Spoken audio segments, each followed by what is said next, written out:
Hey, I am Richa Shukla and I am your educator from Study Room. आज हम Glimpses of the Past chapter पढ़ेंगे। आइए सबसे पहले हम लेखक के बारे में जानते हैं। हमारे लेखक का नाम है S.D. सावंत। यह एक मराठी लेखक है और उनके उपन्यास मृत्युंजय के लिए जाने जाते हैं। उनका पसंदीदा लेखक शैली ऐतिहासिक और राजनीतिक थी और इसका एक अच्छा उदाहरण हमारा स्वतंत्रता आंदोलन का यह अंश है। अध्याय के विषय glimpses of the past comics के माध्यम से बताया गया यह एक अध्याय है जो संवाद बुलबुला ध्वनि शब्द और कंपैशन के साथ कहानी को बताने के लिए चित्रों का उपयोग करता है। तो यह जो हम चैप्टर पढ़ेंगे इसमें संवाद बुलबुला ध्वनि शब्द और कंपैशन से चित्रों के द्वारा कहानी बताई गई है। हम सोचते हैं कि कॉमिक्स बच्चों के लिए होती है, पर ऐसा नहीं है। वास्तव में उन्हें बच्चे, बड़े और वयस्कों द्वारा समान रूप से पसंद किया जाता है। इस अध्याय का एक अन्य महत्वपूर्ण तत्व इतिहास है। तो S.D. सावंत जी ने इस चैप्टर में इतिहास पे गौर फरमाया है। भारत के स्वतंत्रता संग्राम के इतिहास के सारे तथ्य जो प्रतीत होता है उन्हें चित्रों के माध्यम से बताया गया है। तो जो हमारा स्वतंत्रता संग्राम का इतिहास है वह S.D. सावंत जी ने चित्रों के माध्यम से इस चैप्टर में समझाया है। कॉमिक उन घटनाओं के बारे में बताता है जिनके कारण 1857 में भारत में पहला स्वतंत्रता संग्राम हुआ था। तो ये जो कॉमिक है ये वो सारे घटनाओं के बारे में बताएगा जब हमारा पहला स्वतंत्रता संग्राम हुआ था 1857 में। अब हम स्टार्ट करते हैं चैप्टर पढ़ना। तो चैप्टर का सबसे पहला भाग है द मार्टर्स। अब यहाँ पे आपको एक तस्वीर दिख रही है जहाँ पे नेहरू जी, हमारे पहले प्रेसिडेंट राम बहादुर शास्त्री जी और इंदिरा गांधी जी बैठे हुए हैं।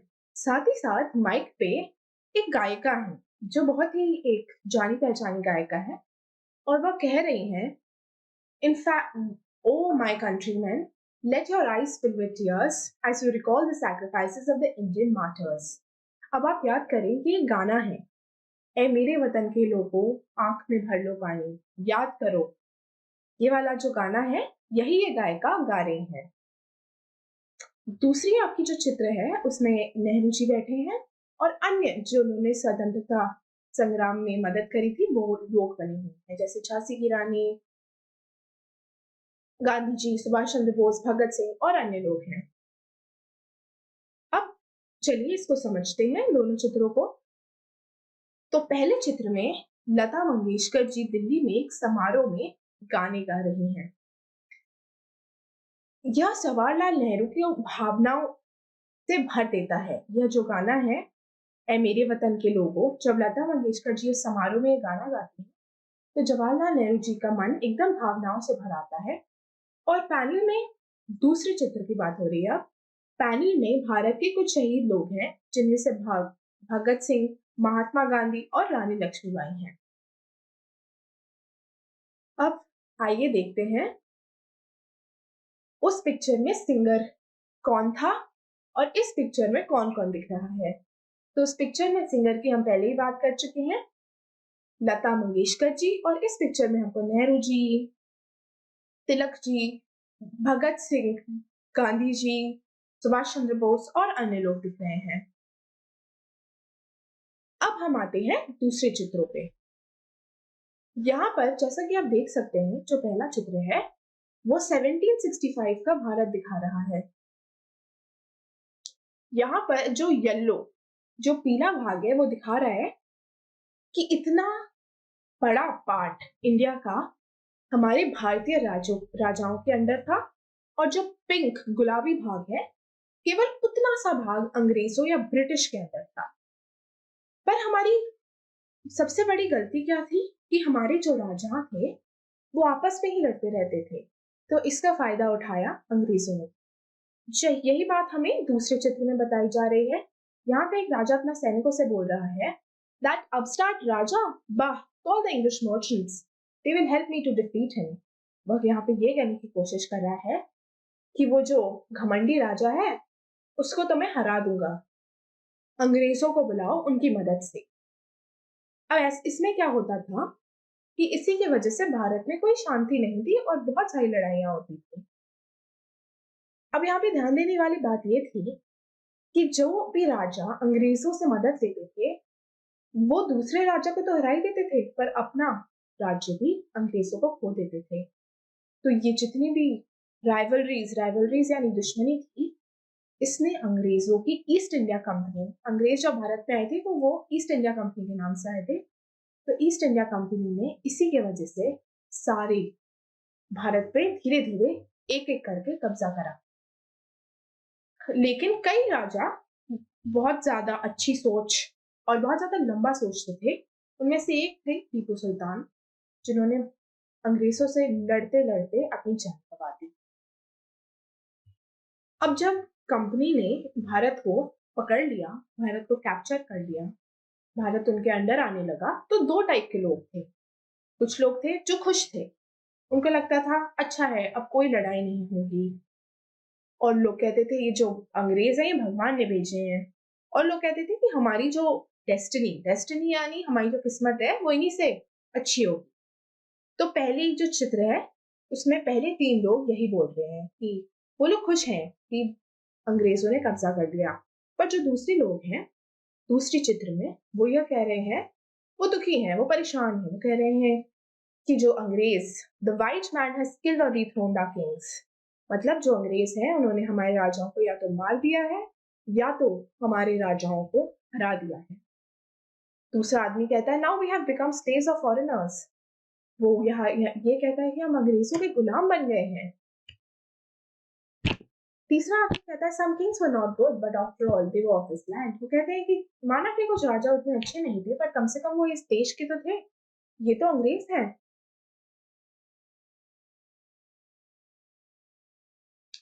अपने श्रेष्ठ हथियार, आइए अब इसके बारे में थोड़ा और जानते हैं। अपने श्रेष्ठ हथियारों के साथ British India East India Company 18वीं शताब्दी में अपनी शक्ति का विस्तार कर रही। तो 18वीं शताब्दी में ईस्ट इंडिया कंपनी जो अपने साथ बहुत सारे हथियार लेके आई थी, वह भारत में अपने विस्तार से आगे बढ़ रही थी, वह धीरे धीरे राज्यों को कैप्चर कर रही थी। उस समय भारत का अधिकांश भाग भारतीय राजकुमारों के नियंत्रण में था। पूर्व में केवल कुछ स्थान जैसे बंगाल ब्रिटिश सत्ता के अधीन थे। तो शुरुआत में क्या था, केवल बंगाल जो था वो अंग्रेजों के अंडर था, बाकी सब भारतीय राजाओं के ही अंडर आता था। चूंकि भारत राजकुमार लगातार आपस में लड़ रहे थे, जैसा कि मैंने आपको पहले ही बताया था, जो भारतीय राजकुमार थे वो उनकी आपस में ही लड़ाई खत्म नहीं हो रही थी, और लोगों के लिए यह बहुत ही परेशानी वाली बात थी। जो नॉर्मल सिटीजन्स थे उनको ये बात बहुत परेशान कर रही थी। इसलिए अंग्रेजों ने क्या किया, अक्सर इन आंतरिक मुद्दों की हल करने के लिए अंग्रेजों को बुलाया जाता था। लोगों का मानना था कि अंग्रेज उन्हें शांति बनाए रखने में मदद करेंगे। ईस्ट इंडिया कंपनी, कई राजा ईस्ट इंडिया कंपनी की मदद करते थे और आसानी से एक एक करके भारतीय राजकुमारों को वश में कर सकते थे। मैसूर के वीर टीपू सुल्तान जैसे दूरदर्शी शासक, जो कुछ हमारे राजा ऐसे भी थे जो हर चीज के बारे में सोचते थे, जैसे टीपू सुल्तान, वह अंग्रेजों से लड़ते लड़ते मर गए। मतलब उन्होंने अपने आखिरी दम तक मरते मरते उन्होंने अंग्रेजी शासकों के अगेंस्ट लड़ाई रखी। पहले भारतीयों ने सोचा कि अंग्रेज उन पर अधिकार करना चाहते हैं और उन पर शासन करके एक अद्भुत बात है क्योंकि देश में शांति होगी। तो पहले भारतीयों ने सोचा कि शायद अंग्रेजों के शासन से यहाँ पे लड़ाइयाँ कम होंगी, हमारा देश आगे बढ़ेगा। एक अद्भुत बात ये है कि क्योंकि देश में शांति होगी, सबसे ज़्यादा भारतीयों को उस समय इतनी लड़ाइयों से वो परेशान थे कि उनको लग रहा था कि शांति बहुत इम्पोर्टेंट है। भारतीयों का मानना था कि ईश्वर ने अंग्रेजों को उनकी सहायता के लिए भेजा है। भारतीयों को लगता था कि जो अंग्रेज आए हैं वो ईश्वर ने उनको उनकी सहायता के लिए भेजा है ताकि उनका देश शांत हो पाए। लेकिन बाद में समय के साथ भारतीयों को एहसास हुआ कि यह एक गलती थी। अंग्रेजों ने देश के राजाओं को सत्ता से हटा दिया और अब भारतीय रियासतों विदेशियों के नियंत्रण में थी। यानी हम लोग अब अंग्रेजों के गुलाम बन चुके थे, जिनके लिए वह हम लोगों को अपने गुलाम समझते। चलिए, in this comic what do you understand by the companies superior weapons? आइए थोड़ा डिस्कशन करते हैं। तो आपको क्या समझ आता है कंपनी के सुपीरियर वेपन्स में? इंडिया उतना उस समय डेवलप्ड, एडवांस्ड, उतना आगे नहीं बढ़ा था, जबकि अंग्रेज, ब्रिटिश काफी आगे बढ़ चुके थे। तो उनके जो हथियार थे वो काफी आगे, नेक्स्ट लेवल की टेक्नोलॉजी थी। अब आगे बढ़ते हैं। तो हमारे देश में कुछ कुछ 1765 टू 1836 में ऐसी प्रथाएं थी जिनका कोई मूल नहीं था। जो हमारे रिलीजियस लीडर्स, अंधविश्वास फैलाने वाले जो लोग थे, वो अनटचेबिलिटी और चाइल्ड मैरिज यानी छुआछूत और बाल विवाह जैसी गलत प्रैक्टिसेस को बढ़ावा देते थे। यहाँ पे कई रिलीजियस लीडर्स अंधविश्वास के नाम पे बकवास करते थे, जैसे जो भी समुद्र पार चला जाएगा वो अपना रिलीजन या अपना भगवान में खो देगा। अब उसका रिलीजन बदल जाएगा, उसका धर्म खत्म हो जाएगा अगर वो फॉरेन गया या समुद्रों के पार गया। यहाँ कहीं दूसरी चित्र में हमें पता चल रहा है कि कोई रिलीजियस लीडर ये भी कह रहे थे कि दुनिया में सारा दुख औरतों के कारण है। All the misery in the world is due to women. अब ऐसा अंधविश्वास इस समय फैलाया जा रहा था। असली सच ये था कि जो इंडियंस थे उनका खुद के लिए रिस्पेक्ट यानी सेल्फ रिस्पेक्ट, अपने लिए इज्जत खो चुकी थी और ब्रिटिश ने उनकी बेइज्जती कर ली। उन्होंने बोला, जैसे कि हम पहले चित्र में देखते हैं, the natives are unworthy of trust, incapable of honesty. अब इसमें जो इंसान है वो रिप्लाई करता है, true your honour but I am honest. मतलब इंडियंस इतनी, उनकी अपने आप के लिए इतनी भी इज्जत नहीं थी कि जो भी वो अंग्रेज बोलते थे वो मान लेते थे। यहाँ पे अंग्रेज बोल रहा है कि इंडियंस पे बिल्कुल भी ट्रस्ट नहीं कर सकते, बिल्कुल भी इन पे विश्वास नहीं कर सकते और बिल्कुल भी वो लोग सच नहीं बोलते। तो यहाँ पे एक इंडियन बोलता है, सच बात, ये बात तो सच है पर मैं सच बोलता हूँ। दूसरे चित्र में हम देखते हैं कि being merchants, the British wanted quick profits. Their heavy taxes forced the farmers to abandon their fields. अब इसमें क्या था, जो ब्रिटिश थे वो बेसिकली यहाँ पर बिजनेस करने आए थे।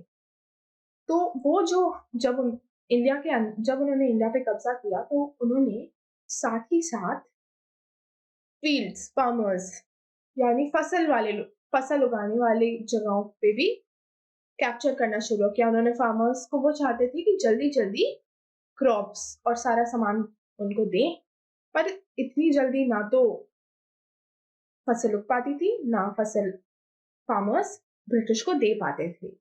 तो इसी के कारण फार्मर्स को अपनी फील्ड्स यानी अपनी जमीन भी छोड़नी पड़ी। अब इसमें जैसे कि आप देख सकते हैं, but your man are taking all my crop, you are still in the areas, if you don't pay next week I will send you to jail. तो उन्होंने अलग अलग टाइप के टैक्सेस लगाए फार्मर्स पे, और फार्मर्स अपने पैसा तो बना नहीं पा रहे थे क्योंकि सारी फसल तो वो ब्रिटिश को दे रहे थे। तो इसी वजह से फार्मर्स को अपनी जमीन छोड़ के जानी पड़ी, वरना या तो उनको जेल में डाल देते थे या तो उनसे वसूली ली जाती थी। तो अब इसके कारण थोड़ा सा ब्रिटिशर्स ने क्या किया, अलग अलग मेथड्स ढूंढे अपने आप को और प्रॉफिट बनाने के लिए। जैसे कि पहले चित्र में है, since the British invented other methods which give them more profits. इसमें ये कह रहे हैं the goods manufactured in England should not have any import duty when brought into India।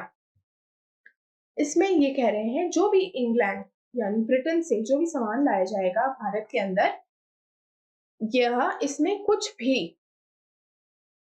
पैसा या इंपोर्ट ड्यूटी जो लगता है वो नहीं लगेगा। तो इसके कारण क्या हुआ, जो हमारी इंडियन इंडस्ट्रीज या इंडियन फैक्ट्रीज थी वो खराब, मतलब वो उनका कोई यूज नहीं रहा। तो दे स्टार्टेड टू क्रिपल यानी वो out of use, out of work जाने लगी। अब ऐसे ऐसे धीरे में क्या हुआ कि जो फैमिन्स आने लगी, inevitably famines followed between 1822 and 1836 15 lakh people died of starvation।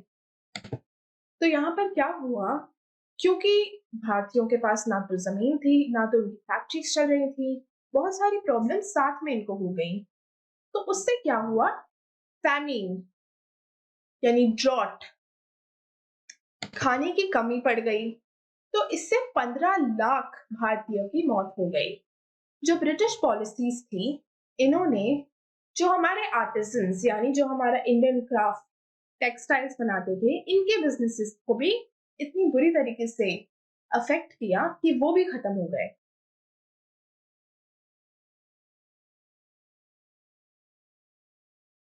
उस समय, आइए अब थोड़ा और एक्सप्लेनेशन देखते हैं। उस समय भारत में कोई धार्मिक नेता नहीं था जिसने छुआछूत, बाल विवाह और अंधविश्वास जैसे प्रतिगामी विचारों का प्रचार ना किया हो। मतलब उस समय जितने भी धार्मिक नेता थे वो छुआछूत, बाल विवाह और अंधविश्वास जैसी चीजों का प्रचार करते थे। इसी कारण अंग्रेजों ने भारतीयों को एक असभ्य समूह के रूप में देखा। इसी की वजह से जो अंग्रेज थे वो सोचते थे भारतीय जो है वो पिछड़े हैं, वो असभ्य हैं। भारतीयों ने स्वाभिमान खो दिया था, उन्होंने अपने लिए स्वाभिमान, अपने लिए इज्जत सब खो दी थी, इसलिए वह अपने लिए खड़े नहीं हो पाते थे। जिन ब्रिटिश आकाओं की उन्होंने सेवा की, उनका ही वही लोग उनका तिरस्कार करते थे। जो भी भारत के जो निवासी थे वो अपने जो ब्रिटिश आकाओं की सेवा करते थे, वही ब्रिटिश आका उनका तिरस्कार इस तरीके से करते थे और उनकी उनकी तरफ हीनता की भावना को और बढ़ावा देते थे। अंग्रेजों ने भारतीय किसानों से अधिक काम कराया और उनसे भारी कर भी लिया, यानी उनसे वसूली भी ली जाती थी और उनसे काम भी करवाया जाता था। कई किसानों ने अपनी जमीन दे दी क्योंकि उनके पास इसके अलावा कोई चारा नहीं था। अधिकांश कृषि उपज अंग्रेजों द्वारा ले लिए जाने कारण भूखमरी, फैमिन, ड्रॉट, भूखमरी यह आ गया और इसकी वजह से 15 लाख भारतीयों को मार डाला इस भूखमरी ने। अंग्रेज जो थे वो अपने बारे में इतना सोचते थे, इतने लाभप्रद थे कि उन्होंने भारत में लाए गए अंग्रेज सामानों पर आयात शुल्क से छुटकारा लगा दिया। जो भी अंग्रेजी सामान आता था दूसरे अपने ब्रिटेन से, उसमें आयात शुल्क का उन्होंने छुटकारा कर दिया। इंग्लैंड के सस्ते माल से भारतीय जो बाजार था वह भर गया और जो भारतीय कारीगर थे, क्राफ्ट्समैन, टेक्सटाइल वर्कर्स, उन सब का व्यापार बाहर कर दिया गया। तो अब क्योंकि ब्रिटेन से सस्ता सामान आ रहा था, तो जो इंडियन सामान था वो थोड़ा सा ब्रिटेन के सामान में महंगा था, इसीलिए उसको कोई खरीदता नहीं था और इसीलिए हमारी फैक्ट्रीज, हमारा टेक्सटाइल्स और हमारे कारीगर सब को कोई काम नहीं मिला और उनकी पूरा धंधा चौपट हो गया। Now let's discuss, आइए डिस्कशन करते हैं। Who is an artisan? And why do you think artisan suffered? तो आर्टिसन कौन है? क्राफ्ट्समैन, टेक्सटाइल वर्कर्स, जो भी अपना एक इंडिजिनस सामान बनाते हैं वो एक आर्टिसन होते हैं। और आर्टिसंस ने ब्रिटिश रूल में क्यों सफर किया? क्योंकि ब्रिटिश ने अपने सामान पे बिल्कुल भी टैक्सेस नहीं लगाते थे, तो इंडिया में वो सारा सामान सस्ता पड़ता था। और इसके सामान में जो आर्टिसंस का सामान होता था वो थोड़ा सा महंगा होता था, इसलिए उनका सामान कोई नहीं खरीदता था, इसीलिए उनका धंधा चौपट हो गया। अब हम जानेंगे राम मोहन रॉय के बारे में। तो जो राजा राम मोहन रॉय थे, यह एक बहुत ही पढ़े लिखे इंसान थे बंगाल से। उनको समझ आ चुका था कि भारत के साथ क्या क्या गलत था। राजा Ram Mohan Roy, a learned man from Bengal, understood what was wrong with the country. उन्होंने बोला, let us not despise ourselves. Our ancient culture is great, and we are capable of greater achievements. We must reform our society. Superstitions have been ruining us. तो उन्होंने क्या बोला कि हमारा जो देश है, हमारे जो देश का कल्चर है, जो भी है वो बहुत ही अच्छा है और हम लोग इसी कल्चर के साथ आगे बढ़ सकते हैं। हमारे देश में प्रॉब्लम किस जो चीज गलत है वो है अंधविश्वास। जैसे हम अंधविश्वास को बढ़ा देंगे हम वैसे ही आगे बढ़ेंगे। उसने अपनी वाइफ उमा को बोला, he told his wife Uma, cows are of different colors. Cows are of different colors, but the color of the milk is the same. Different teachers have different opinions, but the essence of every religion is same.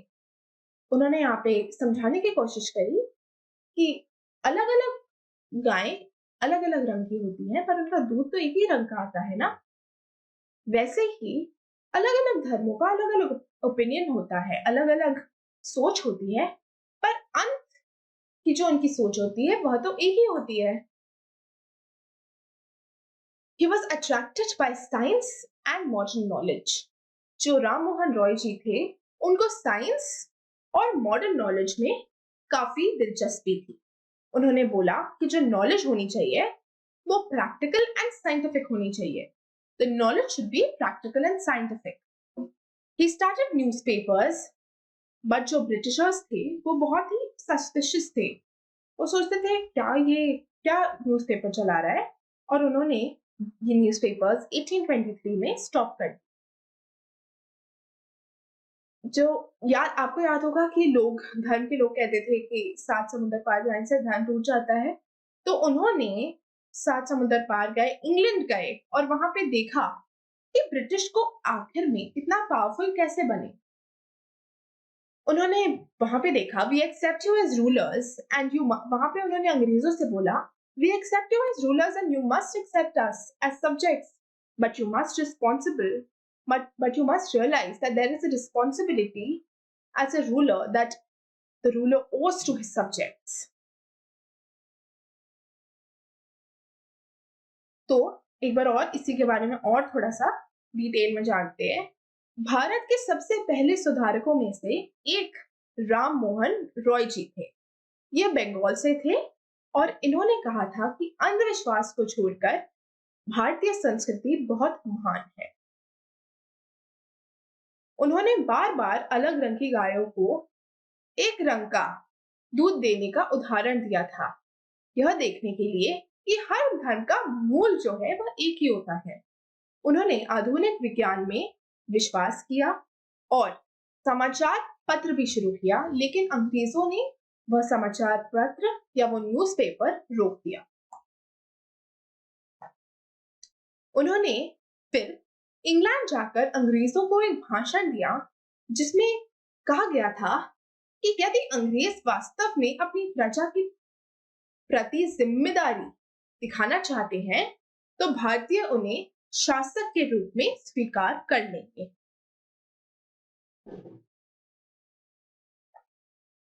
अब हम आते हैं operation, जो 1765 to 1835 के बीच में चला था।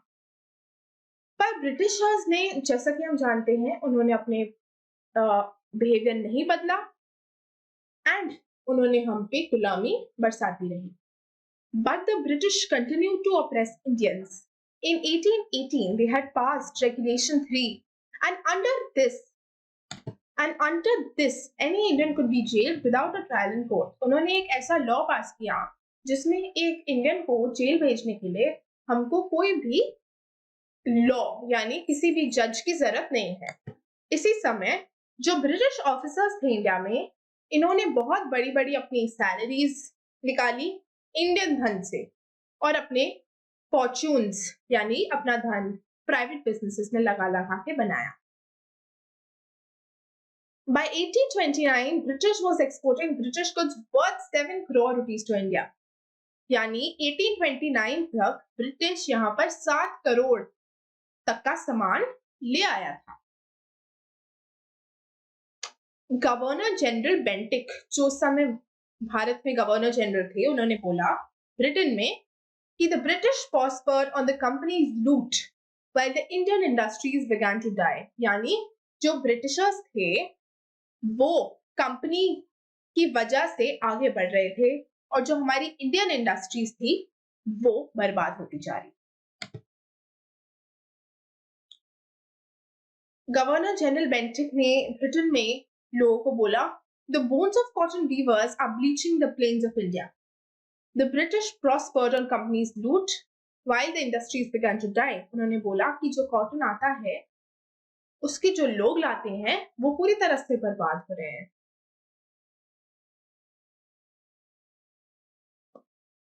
अब इसका एक थोड़ा और डिटेल्ड एक्सप्लेनेशन देखते हैं. अंग्रेजों ने राजा राम मोहन रॉय की बातों पर ध्यान नहीं दिया और भारतीयों पर अत्याचार करने के तरीके नए नए खोजे. उन्होंने एक ऐसा कानून प्रेरित किया जिनसे उन्हें बिना किसी मुकदमे या बिना किसी कोर्ट जाए किसी भी भारतीय को जेल में डाल दिया और भारतीयों को पीड़ित होने पर ब्रिटिश अधिकारियों को बड़ा वेतन मिला. अंग्रेज अपने गृह देश में निर्मित वस्तुओं को भारत लाते रहे, इसलिए भारतीय जो बाजार थे वो अंग्रेजों वस्तुओं से भर गए और स्थानीय उद्योग समाप्त हो गए.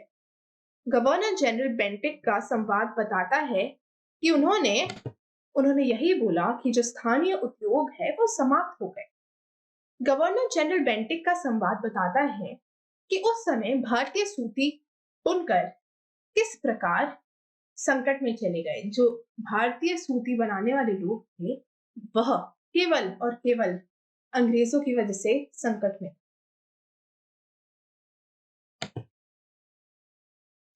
अब हम आते हैं दूसरी स्टेज में जिसका नाम है डिससैटिस्फैक्शन. यह जो स्टेज है ये चली 1835 से 56 में. Education in India was in Persian and Sanskrit. In 1835, an Englishman named Macaulay suggested a change. We should teach the Indian natives through English language. I agree. तो इंडिया में उस समय जो भी पढ़ाई होती थी वो पर्शियन और संस्कृत से होती थी, पर 1835 में मैकुले जी एक थे, उन्होंने बोला कि हम अंग्रेजी पढ़ाते हैं हम भारतीयों को. English education produced clerks to whom the British gave petty jobs under them. Incidentally, it also produced a new generation of intellectuals. अब इस पढ़ाई की वजह से क्या हुआ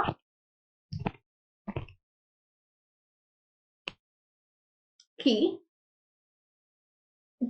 जिन भी लोगों को पढ़ाई का वो मिला, मौका मिला, उन्होंने सोचा कि क्यों ना हम अपने और भाइयों को यानी हम और इंडियंस को यह पढ़ाएं और उनकी कंडीशंस इंप्रूव करें. और उन्होंने बोला कि यही बात हम जाके अंग्रेजों को बताते. डिससैटिस्फैक्शन, यही इसका दूसरा भाग. अब इसमें क्या हुआ, 1856 तक ब्रिटिश ने ऑलमोस्ट पूरा ही इंडिया कैप्चर कर लिया था और वह इंडियंस की नीड्स के बारे में बहुत कम केयर करते थे. यहाँ पे क्या हुआ था, our kings have become paupers and we have lost our jobs. यानी जो पुराने राजा थे ये बिल्कुल ही गरीब हो गए थे और उनकी पुरानी जॉब्स चली गई थी, लैंड्स भी चले गए थे और हमारे भाइयों को भी मतलब कहीं कहीं तो रिलीजन भी बदला जा रहा था, यानी धर्म भी लोगों का बदला जा रहा था।